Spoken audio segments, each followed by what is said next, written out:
Sejam bem-vindos. Meu nome é Rebeca, sou professora de História, especialista em Psicopedagogia, e hoje nós iremos falar sobre a evolução do Reino Franco, né? Observem essas imagens, né? Aqui nós temos líderes francos e aqui também um líder bárbaro, né? Dos povos bárbaros. Por que eles são tão diferentes? Nessa unidade, a gente vai trabalhar um pouco com essa questão, como que um povo bárbaro se torna um reino e em seguida se torna um império cristão, tá? Não é brincadeira não, é império cristão. Então imaginem vocês que aqui são os diversos reinos francos, que é onde a nossa história começa, tá? Nós iremos falar da evolução do Reino Franco, que ficou localizado na Gália, que é hoje a região o que a gente conhece como Paris. Vocês estão reconhecendo esse mapa, né? É o mapa da Europa. E o que vai acontecer aqui? Essa região é o Império Romano do Ocidente, que vai sofrer as invasões bárbaras. Essa região aqui é o Império Romano do Oriente. Ele vai demorar um pouco mais para cair, vai cair também, mas vai demorar. Então a gente vai concentrar a nossa história aqui, ó, no Império Romano do Ocidente, que se dividiu em diversos reinos após as invasões, né? Diversos reinos francos, ou diversos reinos bárbaros, né? Desculpa.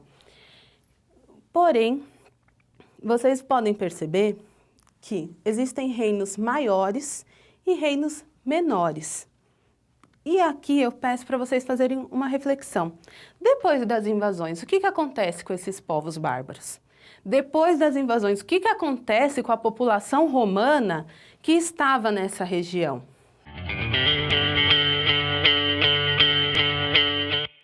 Então, a formação dos reinos bárbaros se deu por dois processos, né? O primeiro é que esses povos bárbaros que invadiram fizeram uma coisa super inteligente, fizeram uma simbiose, ou seja, trocaram as experiências com o Império Romano que estava ali. Então, eles pegaram a cultura, um pouco da economia deles e misturou com a do romano. E eles se tornaram reinos independentes. O que isso significa? Que culturalmente, economicamente e politicamente, eles eram autossuficientes. Então, eles formaram diversos reinos, porém, as pessoas que moravam lá, que eram romanas, começou um processo de ruralização da sociedade. O que é isso? É que essas pessoas que estavam nos centros urbanos de Roma começaram a migrar para o interior e trabalhar nas grandes propriedades rurais de lá. Então a gente tem isso, os povos bárbaros que invadiram permaneceram nas regiões romanas e formaram ali reinos, e as pessoas que moravam ali foram para o interior, para as regiões afastadas, trabalhar nas grandes propriedades. Esse processo a gente vai chamar de ruralização da sociedade, né? Mas a nossa história, porque a gente está falando de reinos francos, começa mesmo com a conquista de reinos menores por reinos maiores, tá? Então, os francos conquistando os suevos, né? A gente precisa pensar agora um pouquinho. Para desvendar o que ocorreu naquele período, os historiadores, os pesquisadores de história usam a fonte primária, que são materiais, documentos produzidos na época estudada. Tá? É através dele que a gente vai remontar o que aconteceu no Reino Franco. Por isso, para essa aula, eu trouxe algumas fontes primárias, porque a gente não tira disso. Sem a fonte primária, a pesquisa não tem, a gente só reproduz a pesquisa, a gente não descobre nada de novo. Isso é muito importante para quem vai ser pesquisador.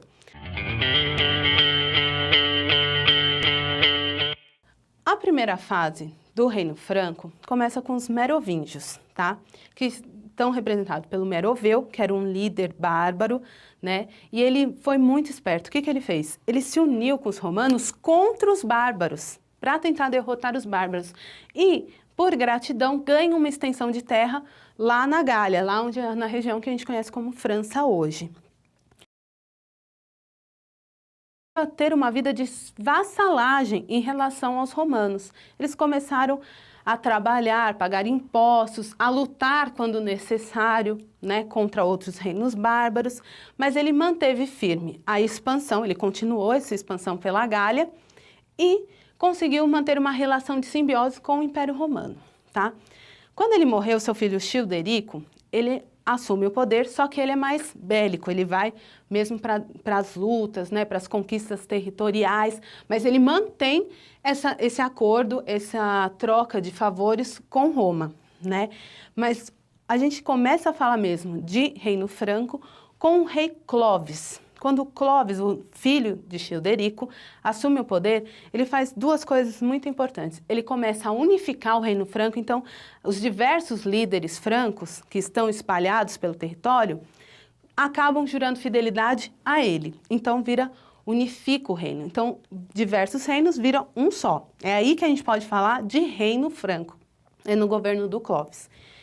E ele se alia à igreja, ele se converte ao cristianismo, porque até então eram todos pagãos, como era de acordo com a religião bárbara, né? Eles eram pagãos e vão se tornar cristãos a partir do rei Clovis, tá? Isso foi muito importante politicamente, né? Vai ter diversas lendas que vão falar, o rei Clovis, a mulher dele era cristã e numa luta, ele pediu para o Senhor, se ele conseguisse ganhar, ele iria virar cristão. Não, ele virou politicamente, porque ele ia agregar ao reino dele diversos seguidores, né? Então, politicamente era muito interessante. Agora, falando de fonte histórica, né? Sobre o Meroveu, que é como a gente viu aqui, é o primeiro rei franco, né? Líder bárbaro dos francos. Conta-se a história que um verão, Cláudia e sua mulher estavam sentados na praia. Quando ela entrou ao meio-dia no mar para se banhar, um monstro parecido com um quinotauro de Netuno a atacou. Como resultado, ela engravidou do monstro ou do seu marido e pariu um filho batizado como Meroveu. A partir de seu nome, os reis dos francos passaram a ser chamados de merovingios. Esse mito vai surgir na época já do Meroveu, né? Então, pelo Fredegário, que escreveu esse trecho contando a história do Meroveu, e esse mito vai ajudar a consolidar ele como líder franco, né? Ele vai se tornar um importante líder franco por conta disso, por conta desse mito. E a gente tem o registro dele através das fontes históricas.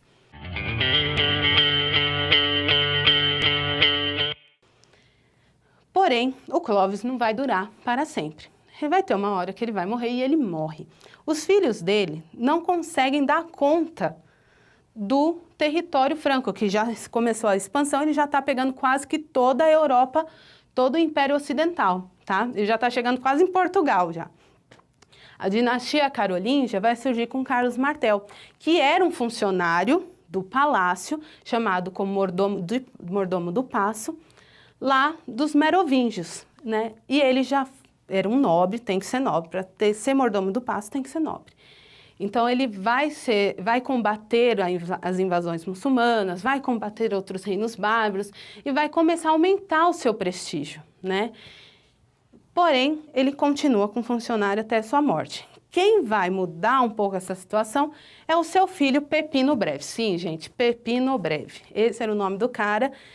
E é porque ele era baixinho, Breve porque ele era baixinho. O Pepino, ele vai dar um golpe e vai derrubar o último rei merovingio, iniciando a dinastia carolíngia, tá? O Carlos Magnus é filho do Pepino Breve, né? E a gente vai dar um enfoque para ele agora, porque o cara não é qualquer pessoa, foi ele que transformou o reino bárbaro em Império Carolíngio. Como que ele faz isso, né? Ele continuou a expansão territorialista dos francos, mas divulgava a fé cristã. Então a igreja coroou o Carlos Magno como imperador em 800 depois de Cristo, tá? Então vocês imaginam, recebeu do próprio Papa a coroa de imperador. A partir daí, ele teve que começar a pensar como que é administrar um reino tão extenso. Se na dinastia anterior a importância era a expansão e consolidação do reino, nessa vai ser administrar o reino franco. Como você administra um território gigante? E é assim que ele começa. Ele divide, olha, prestem atenção, ele fragmenta o território. Isso vai ser muito importante no feudalismo. Ele vai fragmentar o território em ducados, que são em condados, né, primeiramente, condados, que são pequenas extensões de terra que vão estar sob o domínio do imperador. Os ducados, que vão ser áreas militares que vão proteger esse condado. Então, percebam a delimitação. Ele divide o território em 3 partes. Por quê? A primeira, o condado, os ducados, as áreas militares, e a última, as marcas, que vão começar, são delimitações de fronteira, para proteger as fronteiras dos reinos francos, dos diversos territórios do Reino Franco, tá? Ele vai pedir para que as pessoas registrem, documentem os feitos. Isso é inédito na história, então a gente vai ter muita coisa desse período do Império Carolíngio por conta desses registros, né, tributários, de moeda. Ele vai mudar a capital de Paris para a Alemanha, né, atualmente falando, tá? Naquela época não tinha esses nomes, e vai tomar essas medidas de fragmentação do reino.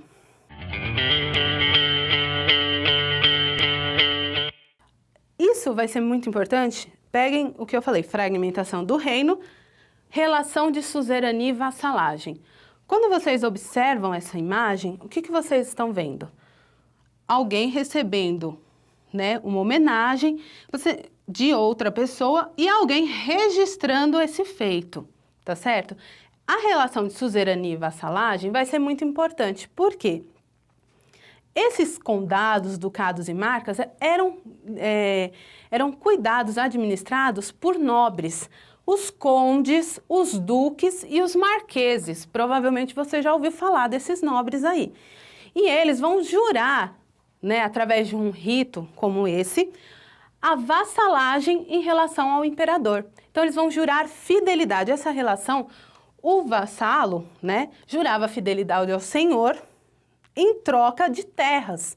Em troca, porque terra naquela época era poder e riqueza, tá, gente? Não era dinheiro, não.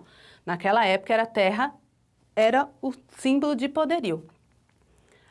Então ele vai num rito de homenagem, que a gente chama de homenagem, jurava fidelidade ao senhor. Esse cara, esse terceiro elemento aqui, é o que a gente acabou de falar da administração. Ele registrava o que estava sendo dito naquela homenagem, o que estava sendo prometido. Então, isso é um feito inédito. O fim do Império Carolíngio vai começar com a morte do Carlos Magno, tá? O seu filho, Luís Piedoso, não consegue manter o território, a administração daquele território enorme, e isso vai piorar com a sua morte. Ele quase não é significativo, a gente só fala dele para ligar com os netos do Carlos Magno, né? Os filhos do Luís Piedoso, eles vão começar uma guerra pelo território e vão fragmentar em 3 partes, cada uma para um filho, o território, o Império Carolíngio, o Império do Carlos Magno, e através do Tratado de Verdun. Com esse tratado, a situação piora, porque começam as invasões dos muçulmanos, dos vikings, dos húngaros. E quem vai se pôr à frente para defender esse território? Os condes, os marqueses e os duques. São esses nobres que vão se pôr à luta para proteger o território franco. Isso vai aumentar o prestígio deles, vai aumentar o poderio local. Olha o que eu estou falando, vai aumentar o poderio local. E isso vai gerar com que o poder comece a se fragmentar.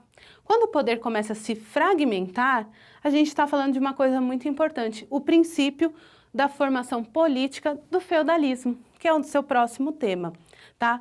Para finalizar a nossa aula, a gente não pode esquecer, dinastia merovingia é o Meroveu, Deurico e Clovis, período de expansão e unificação do reino. Dinastia carolíngia é o Carlos Martel, Pipino e Carlos Magno.